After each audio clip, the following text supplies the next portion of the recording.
How did one funny joke about my husband's salary end with a stranger handing me divorce papers in my office lobby? What happens when everyone is watching and the person you called weak stays calm, smiles, and lets the law talk for him? Can you still call him the villain when the paperwork says you're the one who has to leave today? My name is Mélisande Parker, but everyone calls me Mel.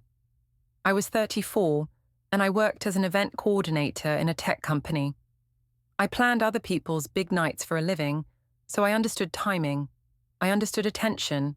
I understood how one moment could turn a room. That Saturday, I wanted a room to turn for me. We went to Cassidy Rowe's condo party. It was the kind of place with tall windows and a view of the city lights. Cassidy liked to show her life like a showroom.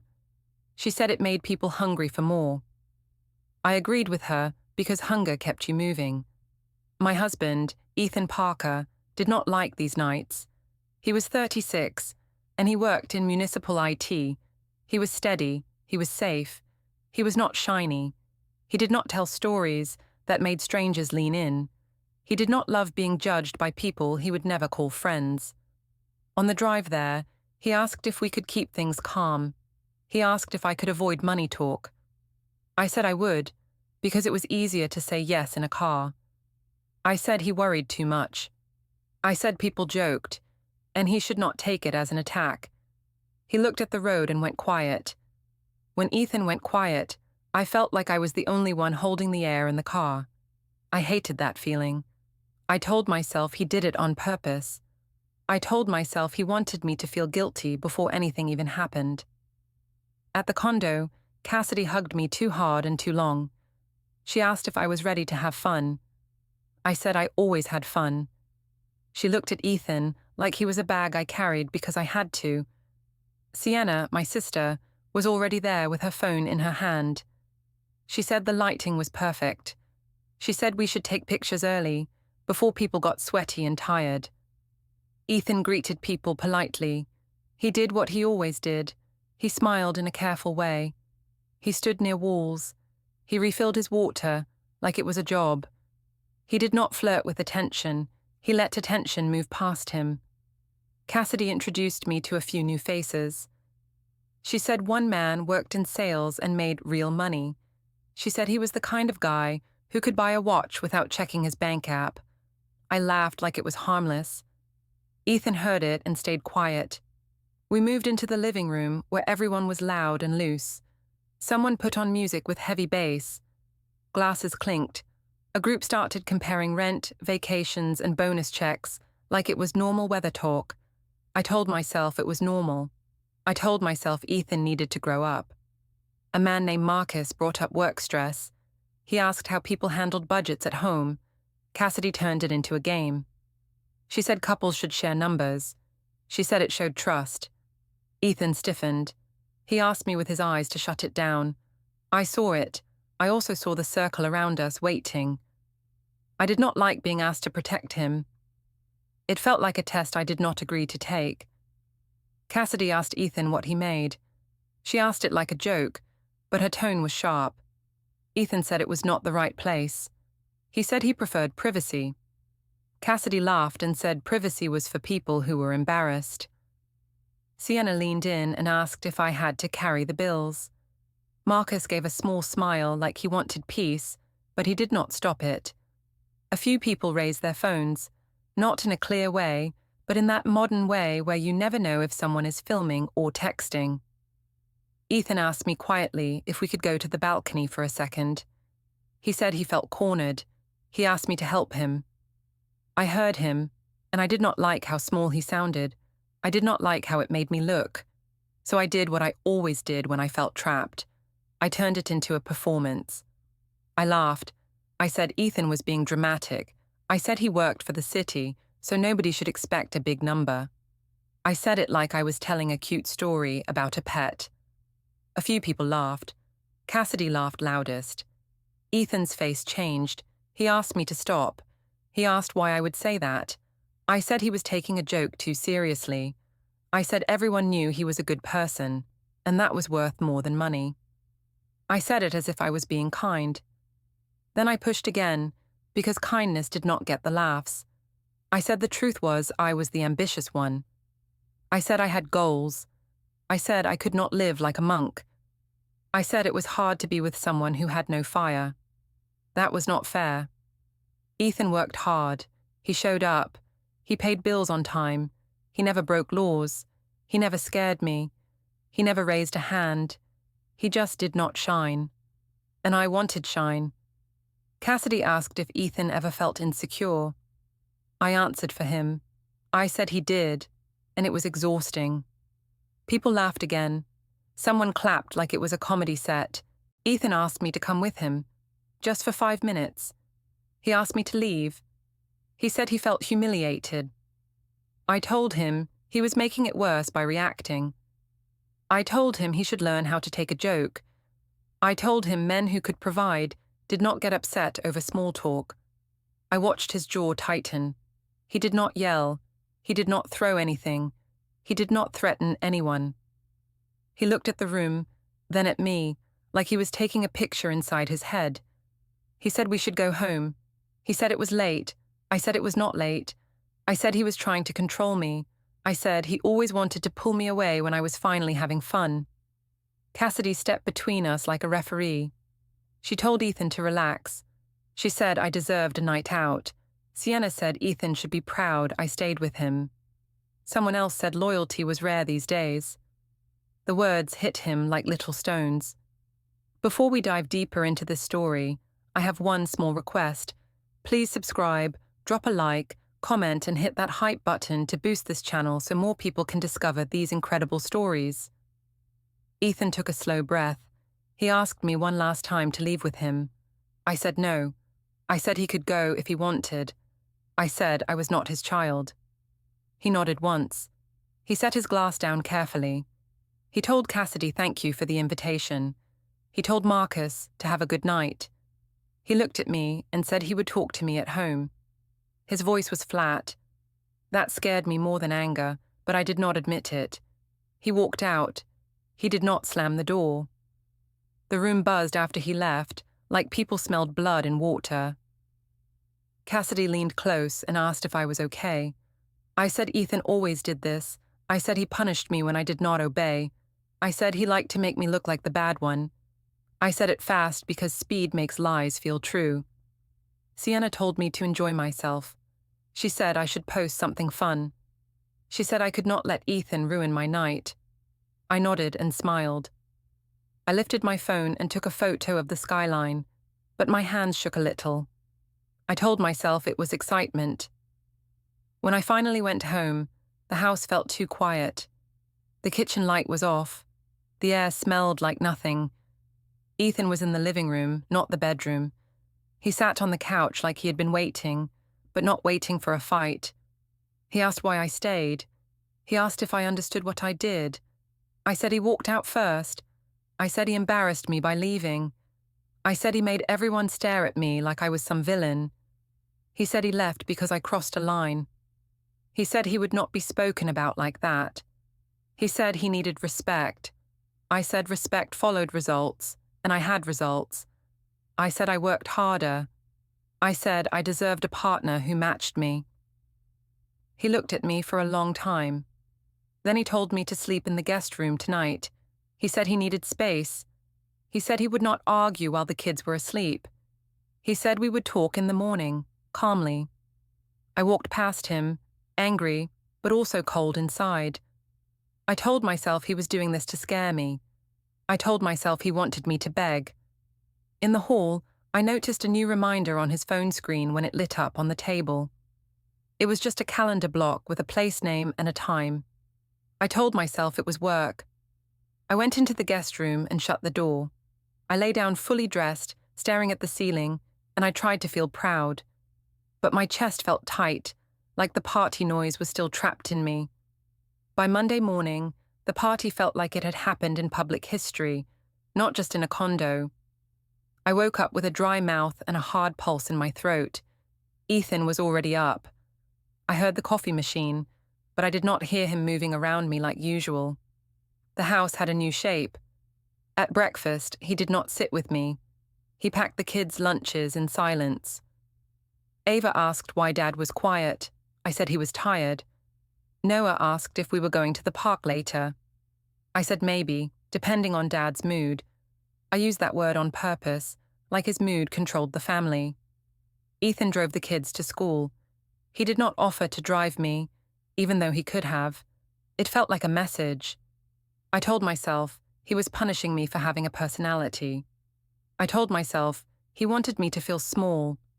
At work, I tried to put my face on like armor. My job was planning. My job was smiling through stress. I told myself I could handle one awkward weekend. But before I even reached my desk, I saw the looks. In the open plan office, people did that thing where they stopped talking when I walked up, but not fast enough. 2 women near the printer glanced at my phone, then at my eyes. A guy from marketing lifted his eyebrows like he was asking a question without words. My coworker, Tasha, rolled her chair closer and asked if I was okay. She asked if something happened at a party. I said it was nothing. I said Ethan got sensitive because he did not like jokes. I said he walked out and tried to ruin my night. I said I was fine. She nodded, but she did not look convinced. She asked if the video was real. I asked what video. I acted like I had no idea. Then she turned her screen slightly, not all the way, but enough for me to see. It was a clip, short and ugly. I saw myself smiling. I saw Ethan's face when it changed. I saw the moment people laughed. My stomach dropped, but I kept my voice calm. I said people took things out of context. I said Cassidy always filmed everything. I said Ethan knew I was joking. Tasha said it looked harsh. She said she would be upset if her husband spoke about her like that. The way she said it made it sound like she thought I was the husband in the clip. I felt heat climb into my neck. I told her she did not understand my marriage. I told her Ethan had always been insecure about money, and it was exhausting to manage. I said I carried mental load and emotional load, and nobody made memes about that. I said memes like it was funny. It was not funny. It was moving around without me. By mid-morning, someone forwarded the clip into a group chat I was not in. I knew because I heard the ping across the room again and again. People tried not to stare, but they stared. When I stood up to refill water, I felt like I was walking through a hallway of judgment. I opened my own social apps and searched my name. I did not find it at first, and that made me panic harder. I checked tags. I checked Cassidy's story. I checked Sienna's page. Then I saw it, a repost from someone I barely knew, with text over it that said, "Public respect matters." I told myself Ethan must have told someone to spread it. I knew deep down that Ethan was not that kind of man. He did not play like that, but I needed an enemy I could see. At lunch, I went to the cafe across the street to meet Sienna. She arrived with sunglasses on, even though it was cloudy. She sat down and slid her phone toward me like it was evidence. She said the clip was trending in our circle. She said people loved a salary humiliation story. She asked if I wanted to post a response. I said yes. I said I needed to get ahead of it. I said silence made you look guilty. I told myself I was being smart. I told myself it was strategy, not shame. Sienna asked if Ethan had yelled at me after the party. She asked if he threatened to leave. I said he did not yell, but I said he tried to control me. I said he punished me by making me sleep in the guest room. I said he liked making me feel rejected. I chose words that sounded like a pattern, not an event. Sienna said I should frame it as emotional neglect. She said people understood that. She said the money joke was just a symptom. I nodded. I drank my iced coffee too fast. My hand still shook. Back at the office, my manager pinged me. He asked me to step into a small meeting room for a quick word. The room had a glass wall, which meant privacy was a lie. People could see us, even if they could not hear. My manager asked if everything was okay at home. He said HR had received a concern, not a complaint, just a concern, because my name was in a public clip and it was circulating among employees. I laughed like it was ridiculous. I said it had nothing to do with work. I said it was just a party moment, and people were dramatic. I said Ethan was upset because he did not like social settings. My manager asked if there was any risk of conflict coming to the office. He asked if my husband might show up. The question hit me hard because it showed how the story was shifting. Now Ethan was the possible threat. I said Ethan would never do anything illegal. I said he was too careful. I said he was harmless. The word harmless came out before I could shape it. I saw my manager's face tighten. He told me gently that harmless was not a good word for a spouse. He told me to keep my personal life separate and to avoid online drama during work hours. I nodded and said, of course. I said I understood. I smiled like a professional. Inside, I felt insulted. I felt like I was being punished for being honest. I told myself the world loved quiet men and punished loud women. I told myself that was the real problem. That afternoon, I got a message request from Grant Hollis. I knew him from a vendor event months ago. He was smooth, always dressed like he was walking into a promotion. He had once told me I had presence. Nobody at home said things like that anymore. Grant wrote that he saw the video and felt bad for me. He said I did not deserve to be treated like that. He said some men could not handle a strong woman. He asked if I wanted to talk. I stared at the message longer than I should have. My chest warmed in a way that felt like relief. I told myself it was just support. I told myself it was normal to have friends. I answered that it was a hard week. I said Ethan was acting cold. I said I felt alone. I left out the part where I started it. I left out the laugh. I left out the words I used. When I got home, Ethan was in the kitchen with the kids. He spoke to them calmly. He asked Ava about school. He asked Noah if he washed his hands. He looked like a normal father. That made me angry, because normal fathers did not make you feel guilty, and I felt guilty. I asked Ethan if he told people about the party. He said he did not. He asked why I thought he would. I said because he wanted to punish me. He said he wanted peace, not attention. I told him peace was not the same as love. I said he was shutting me out. He said he was taking space because the way I spoke about him was not okay. He said he would not beg for basic respect. While we spoke, I noticed things I had not noticed before. On the counter, there were 2 mugs placed far apart. Near the fridge, a folder sat for a moment with a label that said, Bank. When I stepped closer, Ethan slid it into a drawer and closed it with a soft click. The sound felt final. Later, when I passed the hallway, I saw his phone light up on the table. A calendar reminder flashed with a place name and a time. It looked like Riverside 10:40 a.m. Under it, there was another repeating note that said, Meeting, personal. I told myself it was work. I told myself I was imagining things. That night, after the kids were asleep, I heard a low hum from the office corner. It was not loud, but it was steady. It sounded like a shredder. I stood in the doorway and listened. Ethan walked past me and asked if I needed something. I said no. I said I was just getting water. He nodded and kept walking, calm and controlled, like he had learned a new way to move through the house. I watched him, and for the first time, I felt something I did not want to name. It felt like I was losing the story. By Thursday, I could not stand the quiet in the house. Ethan spoke to me like I was a coworker he did not trust. He asked about the kids' schedule, meals, and pickup times. He did not ask how I felt. He did not chase me. He did not fight. I told myself his calm was another way to control me. Cassidy texted that she was doing a rooftop bar night. She said the group needed a reset. She said I deserved to be seen, not hidden in a sad kitchen.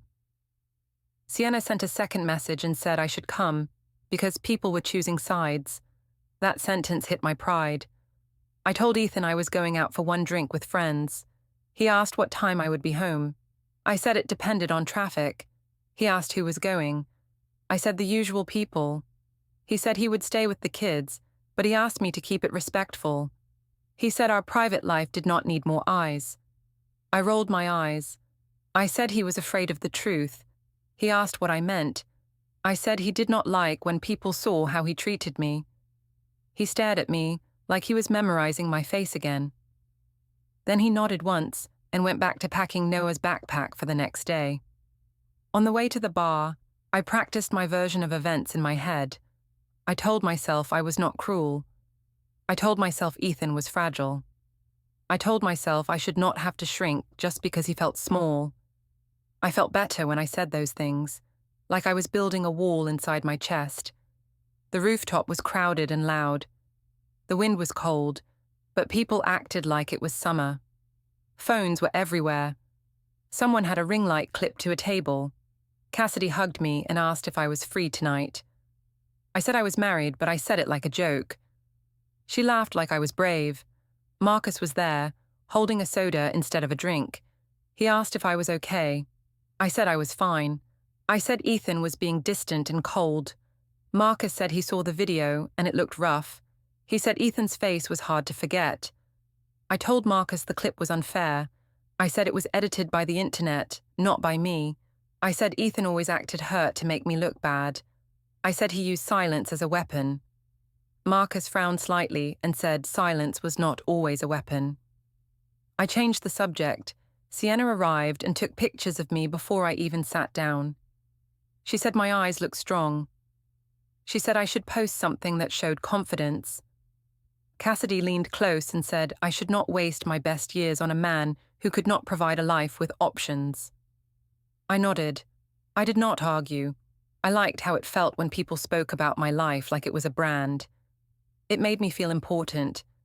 Then Ethan walked in. I did not expect him. I did not invite him. But I also knew Cassidy had a habit of pulling people into drama by accident. Ethan stood near the entrance and scanned the room. He looked clean and calm. He was not dressed fancy, but he was neat. He did not look drunk. He did not look angry. That bothered me more than if he had stormed in. Cassidy went over and greeted him like nothing happened. She said he should loosen up. Ethan said he was only stopping by for a few minutes. He said he wanted to speak to me and then leave. I felt heat rise behind my eyes. I told myself he came to shame me. I told myself he wanted to ruin my night again. I walked toward him with a smile that did not reach my face. He asked if we could talk somewhere quieter. I said we were in public, so he should say what he needed to say here. He said he did not want to scene. I said he always said that after he caused a scene. Marcus stepped closer, like he wanted to keep things calm. Sienna lifted her phone. Cassidy grinned, like this was the main event. Ethan asked me to stop talking about his salary in public. He said it was humiliating. He said it was private. He said it hurt him, and it also hurt the kids because people talked. I laughed. I said he was still stuck on that. I said money mattered in the real world, and he needed to accept it. I said he should be proud I stayed with him, because many women would not. I watched his eyes change, just slightly. He did not shout. He did not insult me back. He just nodded once, like he was done asking. He said he would not argue. He said he came to remind me of one boundary. He said he wanted us to co-parent in peace. He said if I kept turning our marriage into content, he would protect himself properly. The way he said properly was strange. It sounded like a plan, not a threat. I felt a small shake in my stomach, but I pushed it down. I told him he was trying to scare me. I said he was too soft to do anything. I said he needed to grow up and earn respect. I said respect followed results, and he did not have results. Someone behind me laughed. Cassidy touched my arm and told me I was right. Sienna whispered that Ethan was showing his true, controlling face. I looked at the faces around us and felt powerful again. Ethan looked around too. He noticed the phones. He noticed the smiles. He noticed how comfortable everyone was with my cruelty. His jaw tightened, but he stayed calm. He said he was leaving. He said he hoped I got home safe. He said he would not speak about this again in public. Then he walked away. No door slammed. No glass broke. He just exited, steady. I hated that he could leave without looking back. Cassidy told me I won that round. Sienna said I should post a picture right now, so it looked like I was unbothered. I posed. I smiled. I let them tag me. But my phone buzzed with a message from Ethan. He said he got the kids to bed early. He said Ava asked if we were mad at each other. He said he told her we were working on being respectful. That word again, respectful, made me feel accused. I ignored him and ordered another drink. I told myself I deserved a break. I told myself he was doing that calm parent thing to make me look bad. On Friday, Grant asked if I wanted to meet after the gym. He said he could listen. He said he understood what it felt like to be underestimated. I told myself it was just networking. I told myself it was smart to know people with influence. At the gym, I stayed longer than usual. I wanted to look like someone who had options. When I walked to the smoothie counter, Grant was already there, leaning like he owned the space. He asked how I was holding up. I said my husband was acting cold and distant. Grant said some men use silence to punish women. I agreed too fast. We sat in the small seating area near the window. Grant asked if Ethan ever made me feel small. I said yes. I said he did it by being harmless and quiet. I said I could never win because he never exploded. Grant nodded like he had studied me. He asked if I ever thought about leaving. I said sometimes. I said I wanted a partner who could match my ambition. Grant said I deserved to be chosen loudly. He said I was not meant to beg for attention in my own house. I felt my chest loosen as he spoke. I also felt a tight knot of fear because his words sounded like a door opening. On the way home, I rehearsed my cover story. I told myself I only met him for advice. I told myself it was innocent. I told myself Ethan's distance gave me the right to find warmth elsewhere. When I walked into the house, Ethan was at the kitchen counter. 2 mugs sat far apart again, like separate territories. He asked if the gym was busy. I said it was normal. He asked if I met anyone. I said no. My voice sounded too quick. He nodded and turned away. In that moment, I saw his laptop on the table. A small window was open, like a spreadsheet, but he clicked it shut when he felt me near. He did not panic.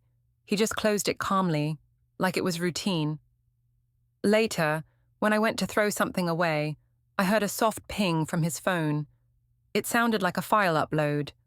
I told myself it was work, but I noticed a small USB on the counter for 1 second, with a date written on it. Then it was gone. I went upstairs and sat on the edge of the bed. The bed looked untouched, but the guest room door was slightly open, like someone lived there now. I told myself Ethan was trying to win a silent war. I told myself I could still win with noise. But for the first time, the noise did not feel safe. It felt like it was feeding something I could not see. On Saturday morning, Ava stood in the hallway with her backpack on, even though it was not a school day. She said she did not want to be late. Noah held a toy car and asked why Dad slept in the other room. I said Dad needed space because he was upset about a joke. I said he was being dramatic. I said grown-ups sometimes acted like kids.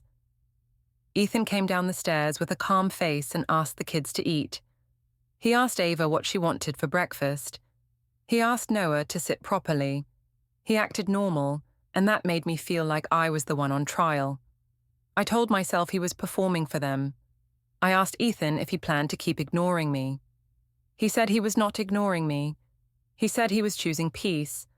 I said peace was a nice word for rejection. He said I could call it what I wanted, but he would not argue in front of the kids. I wanted him to break. I wanted proof that he was the bad one, but he did not give it to me. Later, we went to pick up something from the school office for Ava. It was a simple errand, but the school parking lot felt like a stage. Parents stood in small groups, talking in low voices. Kids ran around the sidewalk. I saw 2 moms glance at me and then look away too fast. I wondered if they saw the video. Ava walked ahead of us, swinging her arms.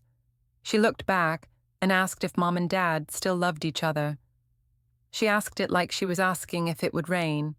I said of course we did. I said Dad was just stressed about money and he took it out on me. Ethan's mouth tightened, but he did not correct me in front of her. In the pickup line, a teacher waved and asked if everything was okay at home. She asked because Ava had seemed quiet lately. I smiled and said we were fine. I said we were just busy. Ethan nodded and said Ava was doing great. His voice was steady, like he had practiced being careful. On the drive back, Ava said she did not like when people laughed at Dad. She said she heard kids say Dad was broke. Noah asked what broke meant. I felt a sharp pain in my chest, like someone pressed a finger into a bruise. I told Ava people were just being silly. I said, Dad should not care what strangers said.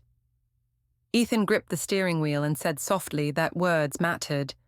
He said we did not use family as jokes. He said we protected each other, especially in public. I snapped that he was trying to make me feel guilty. He said he was trying to keep the kids safe. I said the kids were fine. I said he was the one making it weird by moving into the guest room. He did not answer. He just drove. That night, Ethan's parents invited us to dinner. Ruth and Daniel did not usually host like this, not with a sudden text and a firm time. When Ethan told me, he did not ask. He stated it. He said we would go, and we would be respectful. He said it like a rule. I told myself Ruth was behind the coldness. I told myself she was filling Ethan's head with old-fashioned ideas about wives and obedience. I told myself I needed to show strength.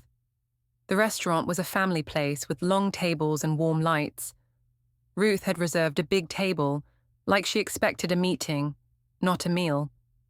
Diane, my mother, came too, because Sienna had told her the Parkers were getting bold. Sienna showed up with glossy lips and a charged phone. Paul came and looked tired before he even sat down. Ethan sat next to Ava and Noah.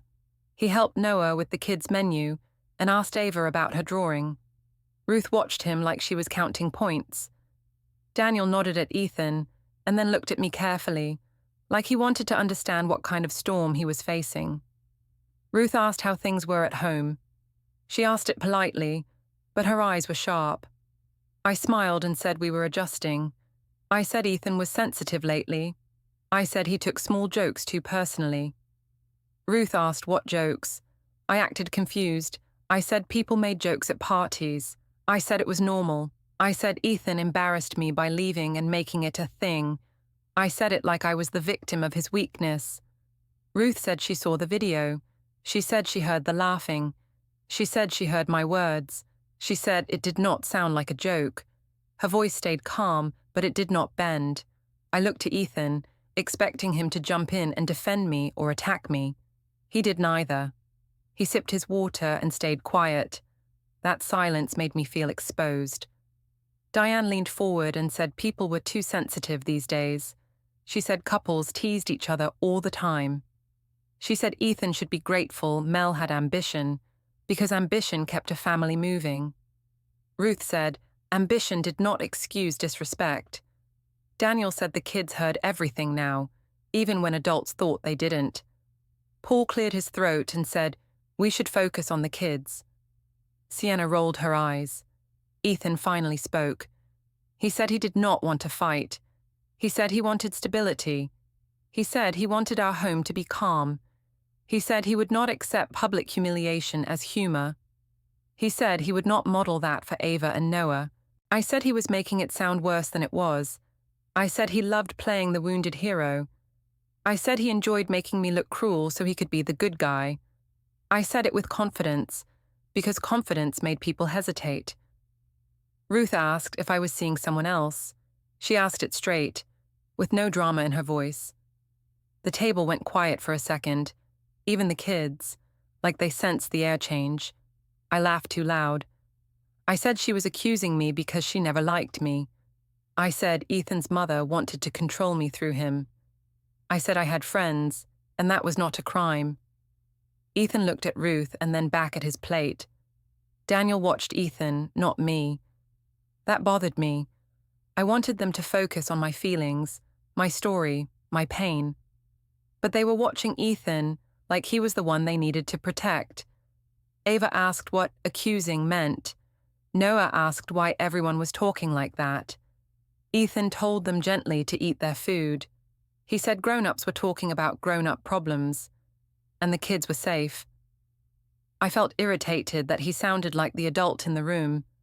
I wanted to snatch that role back. I said Ethan was cold. I said he was punishing me by sleeping away from me. I said he used silence to control the house. I said he was financially limiting us and then blaming me for wanting more. Ethan said he paid the bills and he handled the kids, and he never stopped me from working. He said I was free to have goals. He said he only asked for respect. He said he only asked that I not turn our marriage into a joke. Diane said respect went both ways. Ruth said yes, and then she asked again if I was faithful. My face burned.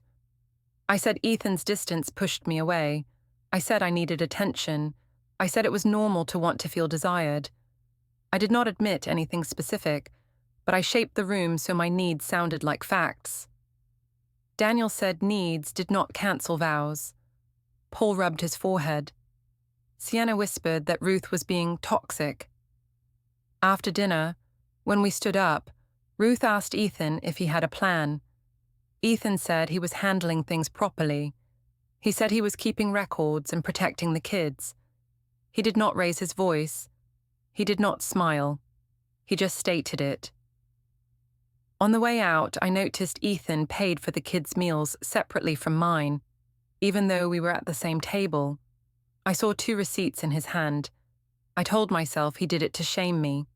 I told myself it was petty. At home, Ethan carried the kids inside and told them to brush their teeth. He did not follow me into our bedroom. He went to the guest room like it was his room now. I walked into the kitchen to get water and saw the counter cleared, too neat. A drawer clicked shut when Ethan passed by. I opened it later and found nothing. Still, I could not shake the feeling that things were being moved away from me, like I was no longer part of the we. When Ethan's phone lit up on the counter, I saw a few tabs open for a second before the screen went dark. I caught words like notary and delivery tracking. My stomach turned. I told myself it was work. I told myself it was nothing. I told myself I was still in control. But when I went upstairs, Ava was in the hallway again, hugging her stuffed animal. She asked if Dad was leaving forever. I said no, and I made my voice sweet. Then I added that Dad was just trying to make Mom feel bad. She nodded slowly, like she wanted to believe me, but her eyes stayed worried. By the next week, I stopped hoping Ethan would explode. He did not explode. He did not chase me. He did not beg. He moved through the house like a person who had made a decision and did not need applause for it. That calm made me feel crazy, so I tried to make him the crazy one. On Monday, I came into the kitchen and saw 2 grocery bags on the counter. One bag had kid snacks and fruit. The other had boring things like rice and soap. Ethan was writing something on a small notepad. I asked what he was doing. He said he was tracking expenses. I laughed and said he was acting like my father. He asked why that was funny. I said it was funny because he loved control. He said it was not control. It was clarity. Ava walked in and asked if we could do movie night. Ethan said yes, if homework was done. I said Dad probably had a spreadsheet for movie nights too. Ava gave me a small look, like she did not like that joke. That look bothered me more than I wanted to admit. Later, I went to the supermarket for the family. I told myself it was proof I still cared. I also told myself Ethan would see my effort and soften. In the checkout line, I saw Ethan's name on the loyalty account, but my phone did not have the password anymore. I felt a sharp flash of anger. I told myself it was petty. I told myself it was punishment. When I came home, Ethan looked in the bags and thanked me for the kids' snacks. He did not touch the fancy items I bought for myself. I asked if he was mad. He said he was not mad. He said he just wanted things to be simple. I asked what simple meant. He said it meant no more public games, no more insults, no more online posts about our marriage. He said it meant the kids did not hear adult problems at the breakfast table. I said he was acting like a therapist. He said he was acting like a father. That night, I saw a sticky note on the counter near his keys. It said, "Bring forms." The handwriting looked like Ethan's, but the note was turned face down when he noticed me looking. He said it was for work. I said his work never needed forms. He said my work never needed lies, but here we were. I hated how he could say something like that without raising his voice. The next day, my phone buzzed with a message from Grant. He asked if I wanted to meet at a co-working lounge for coffee. He said he had ideas for my career. He said he wanted to help me level up. I told myself it was professional. I told myself it was smart. I also told myself Ethan's distance gave me the right to feel wanted somewhere else. At the co-working lounge, Grant picked a table near the window where people could see us. He asked how things were at home. I said Ethan was cold and dramatic. I said he was trying to make me feel guilty for a joke. Grant said some men were threatened by strong women. He said a strong woman deserved a strong man. I nodded like this was wisdom and not marketing. He asked if Ethan controlled money. I said Ethan worried about bills and acted like I was irresponsible. I left out the part where I spent to feel powerful. I left out the part where I liked watching Ethan worry because it meant he cared. Grant asked if I ever felt lonely. I said yes. I said I felt invisible. Grant said he could never ignore me. He said he noticed me the first time he met me. He said I had presence. I felt warmth in my chest. I told myself it was normal. I told myself it was not cheating if it was just words. When I got home, Ethan was in the living room with the kids. He was reading to Noah. Ava was drawing on the floor. It looked like a normal family scene, and I felt like I was standing outside a window looking in. I asked Ethan if he wanted to talk. He said we could talk after the kids were asleep. I said no, we should talk now. I said he was hiding behind the kids. He said he was protecting them from adult conflict. I told Ava to go wash her hands. I told Noah to pick up his toys. When they left, I turned to Ethan and asked why he was acting like a stranger. He said he was acting like a man who wanted peace. He said he could not force respect, but he could refuse disrespect. I said he was being dramatic. I said I had been honest, and honesty was not a crime. He asked if humiliation was my version of honesty. I said he humiliated himself by having a small job. The second the words left my mouth, I saw his eyes go flat again. It was like a door closing. I hated myself for 1 second, so I covered it with anger. I said he used his nice guy act to make me the villain. I said he wanted everyone to pity him. I said he loved being the wounded hero. He said he did not want pity. He said he wanted a stable home for the kids and a clean process for adults. He said he did not want screaming. He said he did not want revenge. He said he wanted structure. Structure sounded like another word for losing. The next morning, I woke up early and went downstairs. Ethan's phone was on the counter charging. A loud alarm went off, and the screen flashed for half a second before he grabbed it. I saw the words, "Paper drop 8:10 a.m. I asked what that meant. He said it was a work reminder. I said his work was computers, not paper. He said, "Not everything in life was a joke, Mel." He walked out with his jacket, calm.